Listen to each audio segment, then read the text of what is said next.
بتانے کی ضرورت نہیں ہے، سب کو اس بات کا اندازہ ہے۔ شوکت صدیقی صاحب 2002 میں MMA کے ٹکٹ پر الیکشن بھی لڑ چکے ہیں، کتاب کے نشان پر۔ MMA ملا ملٹری الائنس تھا، MMA کس نے بنائی تھی، ان کے بڑے پرانے تعلقات ہیں جرنیلوں کے ساتھ، ایجنسیوں کے ساتھ، اور یہ سارے معاملات کا انہیں اندازہ ہے۔ لیکن جس طرح سے نواز شریف کے حق میں ایک ماحول انہوں نے بنایا اور جس طرح سے یہ استعمال ہوئے، وہ ساری چیزیں بھی آپ کے سامنے ہیں۔ لیکن اب یہ آ گیا ہے جناب معاملہ کہ آج بھی میں آپ کے سامنے کچھ سطریں رکھتا ہوں، ان کے جو فرسٹ کزن ہیں شوکت صدیقی کے، عرفان صدیقی صاحب، آج بھی انہوں نے ایک کالم لکھا اور جناب انہوں نے بڑا شور کیا جب project Imran, project Imran, project Nawaz Sharif تھا جناب۔ اصل میں حوالے دے چکا ہوں، کتابیں یہاں پر موجود ہیں، اور آپ بھی کسی کا پروجیکٹ تھے۔ جنرل اختر عبد الرحمان صاحب اور جنرل ضیاء الحق صاحب کے اوپر کتابیں لکھنے والے اور انہیں شہید جہاد افغانستان قرار دینے والے اور کہنے والے کہ ان کا جو ہے وہ ان کو قرون اولیٰ کے سپہ سالاروں کے ساتھ ان کو ریٹ کیا جائے گا، ایک دن تاریخ یہ بتائے گی۔ تو تاریخ نے بتا دیا ہے عرفان صدیقی صاحب آپ کیا نکلے ہیں۔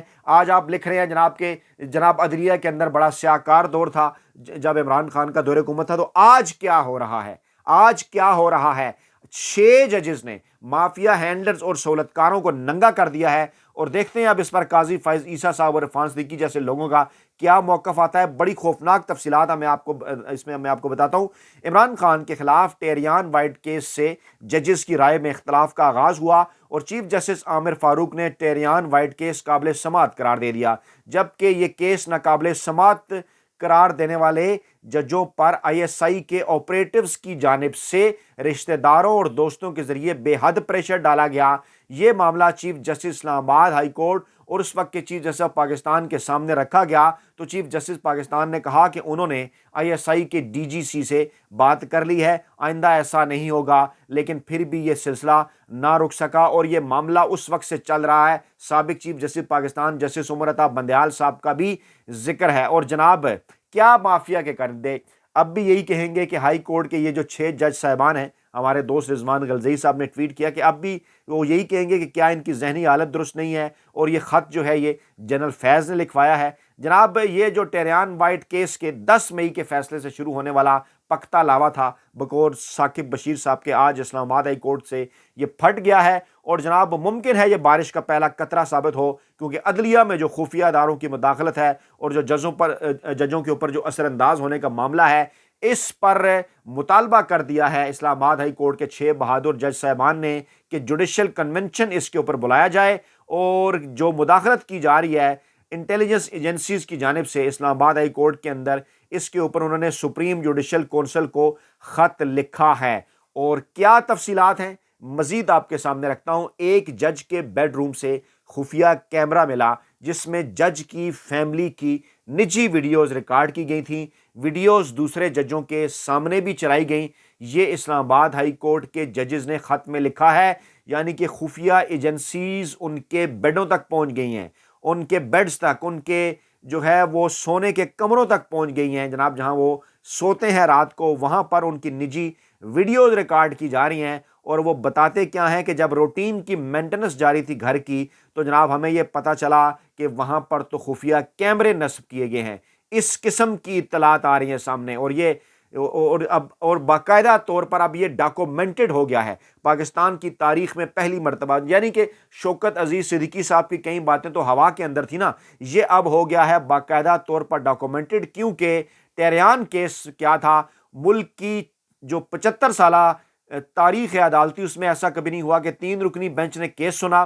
فیصلہ محفوظ کیا، 2 ججز نے فیصلہ سنا دیا، اور فیصلہ آنے کے بعد ترجمان ہائی کورٹ نے بتایا کہ بینچ ہی ٹوٹ گیا تھا۔ اور پھر اس کے بعد اس معاملے کو جس طرح سے لے کر آگے بڑھا گیا وہ آپ کے سامنے ہے۔ کیا ہوا تھا؟ جی ہاں، 2 جج صاحبان نے ناقابل سماعت قرار دیا تھا اور ان کا فیصلہ بھی دے دیا تھا، لیکن پھر جسٹس عامر فاروق صاحب نے جو کچھ کیا وہ آپ کے سامنے ہے۔ میں آپ کے سامنے رکھنا چاہتا ہوں کہ پہلے عدالت کی ویب سائٹ پر کیس کا فیصلہ اپلوڈ کیا گیا، جس کے مطابق سماعت کرنے والے اسلام آباد ہائی کورٹ کے 3 رکنی بینچ نے 2-1 کی اکثریت سے یہ فیصلہ مسترد کر دیا تھا، اور پھر ترجمان ہائی کورٹ نے اعلامیہ جاری کرتے ہوئے اس فیصلے کی تردید کر دی، اور ترجمان ہائی کورٹ نے اعلامیہ میں کہا کہ ٹیریان کو کاغذات نامزدگی میں ظاہر نہ کرنے کا جو معاملہ ہے جناب، اس کے عمران خان کی نیلی کی درخواست پر فیصلہ 30 مارچ کو محفوظ ہوا تھا، اور کاز لسٹ اجرا اور فریقین کو اطلاع دیے بغیر 2 ججز کی رائے اپلوڈ کی گئی ہے، اور 2 ججز کی رائے عدالتی فیصلہ نہیں ہے۔ کیسے؟ 3 رکنی بینچ ہے تو 2 ججز کی رائے ہی عدالتی فیصلہ ہوگا نا، دنیا بھر کا آئین قانون اور تاریخ تو یہی بتاتی ہے، کیونکہ اس میں جسٹس محسن اختر کیانی اور جسٹس ارباب محمد طاہر نے ٹیریان کیس کو ناقابل سماعت قرار دیا تھا، اور دونوں ججز نے اپنا اکثریتی فیصلہ ویب سائٹ پر جاری کر دیا تھا، لیکن بعد میں ویب سائٹ سے یہ فیصلہ ہٹا دیا گیا۔ اور جناب یہ کس نے ہٹایا؟ یہ جناب ڈیفینیٹلی کیونکہ اسلام آباد ہائی کورٹ کے جو چیف جسٹس ہیں انہوں نے پھر جناب کہا کہ نہیں جناب یہ معاملہ جو ہے وہ قابل سماعت ہے۔ ان سے پھر کس نے یہ معاملہ قابل سماعت کروایا، یہ ساری تفصیلات اب آ چکی ہیں سامنے، اور یہ سارا معاملہ ہو کس وقت رہا ہے؟ ایک ایسے وقت کے اندر ہو رہا ہے کہ جب اسلام آباد ہائی کورٹ کے اندر اہم ترین سائفر کیس جو ہے وہ زیر سماعت ہے، اور سائفر کیس زیر سماعت ہے، اور وہاں پر جو ریمارکس آ رہے ہیں وہ بھی آپ کے سامنے ہیں، اور چند دنوں سے جو ریمارکس آ رہے ہیں خاص طور پر اپنا جناب جو ہیں اسلام آباد ہائی کورٹ کے جسٹس اپنا عامر فاروق صاحب اور جسٹس گل حسن اورنگزیب صاحب کی جانب سے، اس سے شاید یہ لگ رہا ہے، اور ہم بھی آپ کو یہ بار بار بتا رہے ہیں، بیرسٹر گوہر نے بھی یہ بات کی ہے، اور اس کے بعد پھر جناب شیر افضل مروت نے بھی یہ بات کی ہے کہ یہ جو سائفر کا معاملہ ہے اس کے اندر تو کچھ ایسا ہے نہیں، اور عمران خان کی جو رہائی ہے وہ تو یقینی نظر آ رہی ہے۔ کس طرح سے یہ فیصلہ دے دیا گیا ہے، اور اب بدلے بدلے سے میرے سرکار جسٹس عامر فاروق صاحب اور جسٹس گل حسن اورنگزیب صاحب کے ریمارکس بھی آ رہے ہیں، شاید یہی وہ معاملہ تھا، کیونکہ اس کے اندر اب کچھ ہے تو نہیں کیس کے، اور 6 جج صاحبان جب کھل کے سامنے آ گئے ہیں تو انہوں نے بھی شاید اب ان تمام تر معاملات کو ریورس کرنے کے حوالے سے کچھ سوچنا شروع کر دیا ہے، کیونکہ انہوں نے وہ خفیہ ایجنسیوں نے اور جناب ان سے اپنا انہوں نے کام تو کروا لیا نا، اور وہ جو چاہتے تھے کہ انہوں نے مقصد حاصل کرنا کہ عمران خان کا راستہ روکنا، کیونکہ وہ مقصد اب بھی حاصل نہیں ہو سکا۔ چوں کا مربع انہوں نے ایک دھاندلی زدہ حکومت تو بنا دی ہے، لیکن پاکستانی عوام کو اچھی طرح سے اس بات کا اندازہ ہے کہ ہوا کیا ہے۔ عمران خان کی اہم ترین سٹیٹمنٹ کو بھی اسی تناظر میں دیکھا جانا چاہیے۔ انہوں نے کہا کہ ڈونلڈ لو رجیم چینج کو تسلیم کر لیتا تو دباؤ جو بائیڈن حکومت کے اوپر بھی آتا۔ بڑی زبردست بات کی ہے عمران خان نے، کیوں وہ تسلیم نہیں کر رہے اس کی یہ وجہ ہے۔ انہوں نے کہا جناب جنوبی اور وسطی ایشیا کے امور کے لیے امریکی اسسٹنٹ سیکرٹری ڈونلڈ لو کے سائفر کو جھوٹا قرار دینے کے بیان پر انہوں نے رد عمل دیا کہ اگر ڈونلڈ لو یہ تسلیم کر لیتا تو جو بائیڈن کی حکومت ہل جاتی۔ اسد مجید نے آفیشیل میٹنگ میں سائفر بھیجا تھا، نیشنل سیکورٹی کمیٹی کی میٹنگ میں اسد مجید نے اس دھمکی کا بتایا تھا، اور مطالبہ انہوں نے کیا عمران خان نے کہ دوبارہ آپ اس معاملے کے اوپر انکوائری کرائیں۔ ان سے جب پوچھا گیا کہ امریکی سفیر اگر آپ سے جیل میں ملاقات کرنے کے لیے آئے تو کیا ہوگا، تو انہوں نے کہا جناب کہ ابھی تک تو مجھ سے ملاقات کرنے کے لیے نہیں آئے، لیکن اگر امریکی سفیر سے ملاقات ہوئی تو میرا بیانیہ، میرا موقف وہی ہے، ڈونلڈ لو کے بیان اور امریکی سفارتخانہ کے کردار پر میں ضرور بات کروں گا۔ اور پھر عمران خان نے کہا کہ اصل سائفر دفتر خارجہ میں موجود ہے، ہمیں سائفر کی پیرافریز کاپی دی گئی تھی۔ وزیر اعظم اپنے آفس کا چوکیدار نہیں ہوتا، وزیر اعظم آفس کے کچھ سیکیورٹی پروٹوکولز ہوتے ہیں۔ زبردست خان صاحب، کیا بہترین انداز نے آپ نے یہ چیزیں واضح کر دی ہیں۔ پیرافریز کا مطلب ہے اصل متن کو متن کے معنی کھوئے بغیر مختلف الفاظ میں پیش کرنا۔ عمران خان نے کہا کہ 9 مئی واقعات پر اب تک کوئی انکوائری نہیں ہوئی۔ چیف جسٹس قاضی فائز عیسیٰ سے CCTV فوٹیج کو ریکور کرنے کا حکم جو ہے وہ ہم نے ان سے مطالبہ کیا ہے کہ وہ یہ فوٹیج ریکور کرنے کا حکم دیں جناب، اور جس نے یہ فوٹیج چوری کی ہے ان کو بھی سامنے لے کر آئیں، پتہ چل جائے گا 9 مئی کے ذمہ داران کون ہیں۔ 9 مئی کے واقعات کی تحقیقات کے لیے جوڈیشل کمیشن بنایا جائے، اور چیف جسٹس PTI کی 25 مئی کی جو پٹیشن ہے وہ بھی سنیں،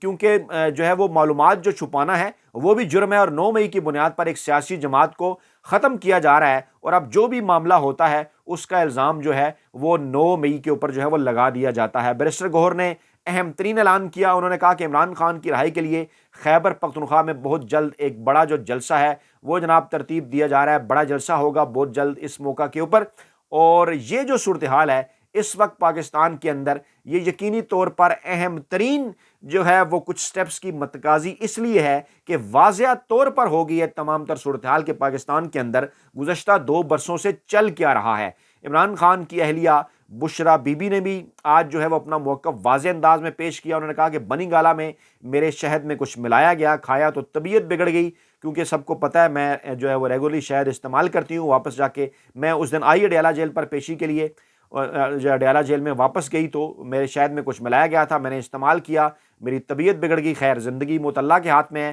انہوں نے کہا کہ عمران خان کو کچھ ہوا تو اس کی ذمہ دار اسٹیبلشمنٹ ہوگی، براہ راست انہوں نے نام لیا کہ ذمہ دار اسٹیبلشمنٹ ہوگی، عمران خان عوام کی آواز ہے، ملک و قوم کی خاطر جیل میں ہے، ذہنی اور جسمانی طور پر مکمل طور پر فٹ ہے، اور اگر عمران خان کو ہوا تو کسی صورت جو ہے وہ پاکستانی عوام معاف نہیں کرے گی۔ اس دوران عمران خان بشرا بیوی کو بات کرنے سے روکتے رہے، بازو پکڑ کر ان کو پیچھے بھی لے گئے جو ہے وہ کمرہ عدالت کے اندر، لیکن پھر بھی بشرا بیوی نے رد عمل دیا، انہوں نے کہا کہ میں جو ہے وہ بے ضمیر لوگوں سے نہیں، باضمیر لوگوں سے مخاطب ہوں۔ بانی پی ٹی آئی اگر چاہتے تو بنی گالہ میں آرام سے زندگی گزار سکتے تھے، لیکن انہوں نے نہ کبھی اقتدار میں آنے کے بعد اور پہلے کسی وقت کسی کو نہ نقصان پہنچایا، نہ کسی کو مارنے کا کہا۔ بانی پی ٹی آئی کے خمیر میں بدلہ لینا نہیں ہے، یہ کچھ بھی کر لیں، عمران خان کے مخالفین یہ عوام میں جانے کے جو قابل ہیں یہ نہیں رہیں گے عوام میں جانے کے قابل۔ اور یہ جو صورتحال آج پیدا ہو گئی ہے اسلام آباد ہائی کورٹ کے 6 دبنگ ججز کے اس خط لکھنے کے بعد، اس نے تمام تر سیاسی ماحول اسلام آباد کا مکمل طور پر بدل کر رکھ دیا ہے، اور آنے والے دنوں میں بہت جلد انشاءاللہ تعالی عمران خان پاکستانی عوام کے درمیان ہوں گے۔ اپنا بہت خیال رکھیے گا، دعاؤں میں یاد رکھیے گا۔ نئی ویڈیو کے ساتھ جلد حاضر ہوں گے۔ اللہ نگہبان۔